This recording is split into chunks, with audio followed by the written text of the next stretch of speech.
আমরা অনুমানের ভিত্তিতে কোনো আগাতে চাই না, আমরা বাস্তবতার ভিত্তিতে আগাতে চাই, বাস্তব অভিজ্ঞতার ভিত্তিতে আগাতে চাই, প্র্যাকটিক্যালি দেখে এবং আজকে একদম রিয়েল টাইম অ্যাসেসমেন্ট করে দেন আমরা নেক্সট প্ল্যানিংটা করব।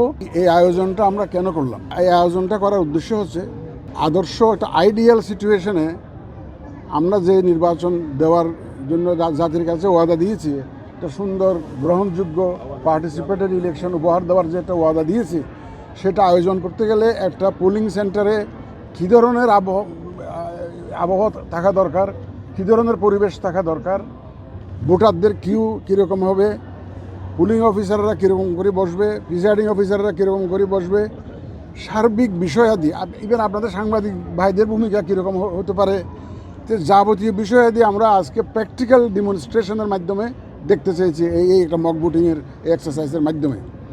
এখানে আপনারা দেখেছেন ভোটাররা আসছে, লাইনে দাঁড়িয়ে আস্তে আস্তে তারা ভোটিং সেন্টারের মধ্যে ঢুকছে, তারপরে ওই যে স্লিপটা নিয়ে দেখাচ্ছে পুলিং অফিসার ডাক দিচ্ছে, তারপরে ওই যে assistant presiding officer ballot paper দিচ্ছে, তারপর ওই যে মার্কিং সিল নিয়ে প্রাইভেট রুমে ঢুকে ভোট দিয়ে বাক্সে ফেলতেছে। এই এক্সারসাইজটা অনেকেই জানে না, কিন্তু বিশেষ করে আমাদের যারা নতুন ভোটার প্রথমবারের মতো ভোট দিবেন, তারা জীবনে এই ভোট দেখেই নাই, গত 15 বছরের মধ্যে যারা ভোটার হয়েছে তারা দেখেই না, প্র্যাকটিক্যাল অভিজ্ঞতা নাই। এইটার মাধ্যমে একদিকে একটা অভিজ্ঞতা সঞ্চারও হচ্ছে, আর অন্যদিকে আমাদের একটা রিয়েল টাইম যে একটা অ্যাসেসমেন্ট অফ দ্য সিচুয়েশন। কারণ আমরা নর্মালি 8টার থেকে ভোট শুরু করি, 4টার সময় শেষ করি। এখন আমাদের অতিরিক্ত দায়িত্ব হিসাবে একটা রেফারেন্ডাম, একটা গণভোট একটা এসছে। এই গণভোট একসাথে করতে হবে আমাদের। তো গণভোট যদি একসাথে করতে হয় তাহলে আমাদের টাইম ম্যানেজমেন্টের একটা বিষয় আছে।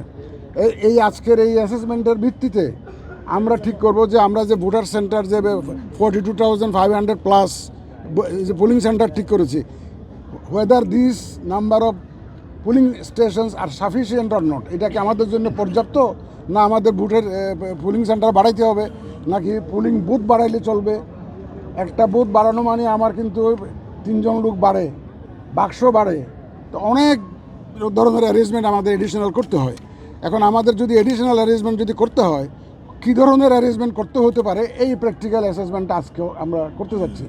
আমরা অনুমানের ভিত্তিতে কোনো আগাতে চাই না, আমরা বাস্তবতার ভিত্তিতে আগাতে চাই, বাস্তব অভিজ্ঞতার ভিত্তিতে আগাতে চাই, প্র্যাকটিক্যালি দেখে এবং আজকে একদম রিয়েল টাইম অ্যাসেসমেন্ট করে দেন আমরা নেক্সট প্ল্যানিংটা করব।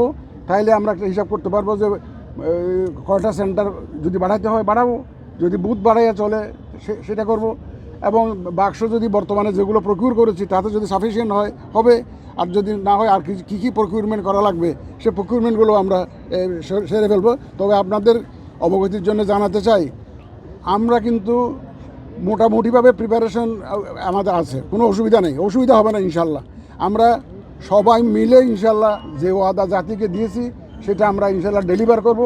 এবং আপনাদের আমি তো বারবার করে বলে যাচ্ছি, এই যে আপনারা দেখে গেলেন, আমরা এইভাবে উন্মুক্তভাবে করতে চাই। আজকে মক ভোটিংটা যেরকম হলো, আমরা সেইভাবেই একটা ইলেকশন উপহার দিতে চাই। আমরা কেন, এই সাংবাদিক ভাইরা অনেকে বলেন যে আমাদেরকে ভিতরে থাকতে দিতে হবে। আপনারা দেখলেন একটা রুমের মধ্যে এজেন্টসরা আছে, পুলিং অফিসার আছে, প্রিসাইডিং অফিসার আছে, ভোটাররা ঢুকছেন। তাহলে এখন সাংবাদিক ভাই আমার এখানে আবার অবজারভাররা আসবে, দেশি বিদেশি অবজারভাররা আসবে।